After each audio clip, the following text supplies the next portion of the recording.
ரஜினிகாந்த் படம் பார்த்துருக்கா எல்லாம் அடி உதயப்பா. வாத்து மூட்டை கிடைக்குமா? വാത്ത് മുട്ടയോ?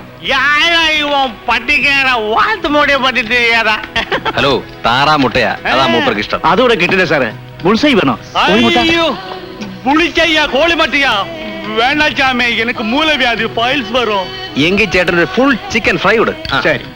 தேங்க்யூ சாமி, தேங்க்யூ. அது ஃபுல் கோழியா வரட்டும்.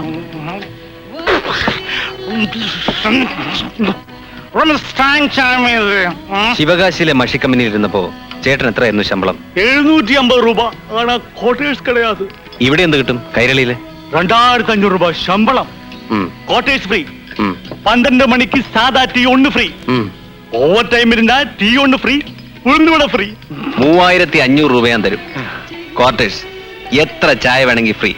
കാലയിലെ മസാല ദോശ, ഉച്ചയ്ക്ക് മീൻ കുളമ്പ് സോറ്, സായങ്കാലം തൈരുവട, മുറുക്ക്, സാരായം. പോതുമാ?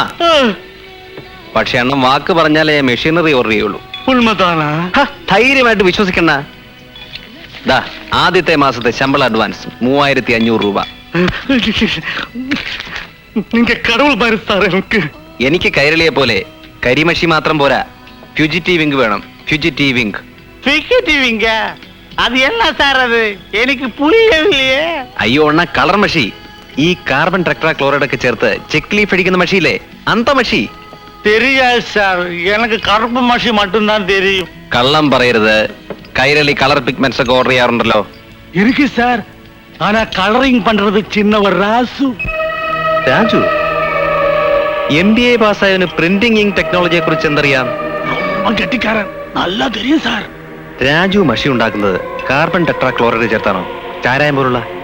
ஆமா சார், ஆனா அது சாராயம் கிடையாது. நான் ஒரு வாட்டி சாப்பிட்டு நெஞ்செல்லாம் எரிஞ்செரிஞ்சு சாம்பலாയി പോச்சு சாமி. MBA പഠിക്കാൻ പോയ കൈരളി രാജു പ്രിന്റിംഗ് ഉണ്ടാക്കുക, ഫ്യൂജിറ്റീവ് മാനുഫാക്ചറിംഗ് നല്ലൊരു ടെക്നിക്കൽ ഹാൻഡിനെ കൊണ്ടേ ചെയ്യാൻ കഴിയൂ. അല്ലാതെ മയ്യനാട് അയ്യപ്പൻ തന്ന ഫോർമുലയൊന്നും വെച്ച് ഇക്കാലത്ത് മഷി ഉണ്ടാക്കാൻ കഴിയില്ല. ഇത് ഓഫ്സെറ്റ് യുഗം. ഓഫ്സെറ്റ് പ്രിന്റിംഗ് വേറെ, അതിനുപയോഗിക്കുന്ന മഷി വേറെ. അറിയാം സാർ. മയ്യനാട് അയ്യപ്പനെ കണ്ടാൽ ചുളുവിൽ ഫ്യൂജിറ്റീവിംഗ് ഉണ്ടാക്കാൻ കഴിയുമെന്ന് കരുതിയല്ല ഞാൻ പോയത്. എനിക്കറിയേണ്ട കാര്യം ഞാൻ അറിഞ്ഞു. പ്രിന്റിംഗ് എക്യുപ്മെന്റ് ഏതായാലും നോട്ട് അടിക്കണമെങ്കിൽ ഫ്യൂജിറ്റീവിംഗ് വേണം.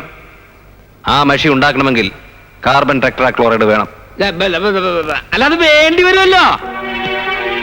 ഞാൻ ഇന്ന് STCയിൽ അന്വേഷിച്ചിരുന്നു. 4 എഡിഷനുകൾക്ക് വേണ്ടി കൈരളിക്കാർ 7 വെബ് ഓഫ്സെറ്റ് പ്രസ്സുകൾ ഇമ്പോർട്ട് ചെയ്തിട്ടുണ്ട് ഫ്രം റഷ്യ.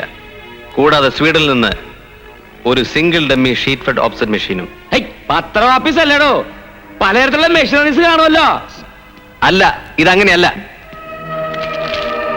സിംഗിൾ ഡമ്മി എന്ന് പറഞ്ഞാൽ ദാ ഇത്രയുള്ള സൈസ്. ഇത്രയും വലിപ്പത്തിലുള്ള പേപ്പറുകൾ മാത്രം ഫീഡ് ചെയ്യാൻ കഴിയുന്ന ഒരു പ്രിന്റിംഗ് പ്രസ് ഒരു ദിനപത്രത്തിന് എന്തിനാണ്? അതും കളർ പേജുകൾ ഇല്ലാത്ത ദിനപത്രത്തിന്. Then what you mean? Yes, ലോകത്തിലെ ഏറ്റവും മികച്ച 4 കളർ പ്രിന്റിംഗ് മെഷീനാണത്. കളർ ഫോട്ടോകൾ പോലും മോർ ദാൻ 100% പെർഫെക്ഷനിൽ പ്രിന്റ് ചെയ്യാൻ കഴിവുള്ള മെഷീൻ. രവീന്ദ്ര, നീ വിവരക്കേട് പറഞ്ഞോളൂ, പക്ഷെ ഒന്നും ലിമിറ്റ് ചെയ്യണം കേട്ടോ. ഞാൻ എല്ലാം കേട്ടോണ്ടാ വരണേ. നീ ഈ പറഞ്ഞ കുന്ത്രാടത്തില് നമ്മുടെ അമേരിക്കക്കാരുടെ ഡോളേഴ്സ് അടിച്ചു തന്നെ വെക്കുക. പക്ഷെ 100 കണക്കിന് ലേബേഴ്സ് ഡബിളും ത്രിബിളും ഷിഫ്റ്റ് അടിക്കുന്ന നമ്മുടെ കൈരളിക്കാരെ പ്രസ് വെച്ച് ഇതെങ്ങനെ അടിക്കാൻ പറ്റുക? ഇതെന്താ സിനിമ നോട്ടീസാ? കൈരളിയുടെ ചീഫ് ടെക്നീഷ്യൻസിനെയും ഞാൻ കണ്ടിരുന്നു. ആ മെഷീൻ അവരുടെ 4 എഡിഷനുകളിൽ ഒരിടത്തും ഇൻസ്റ്റാൾ ചെയ്തിട്ടില്ല.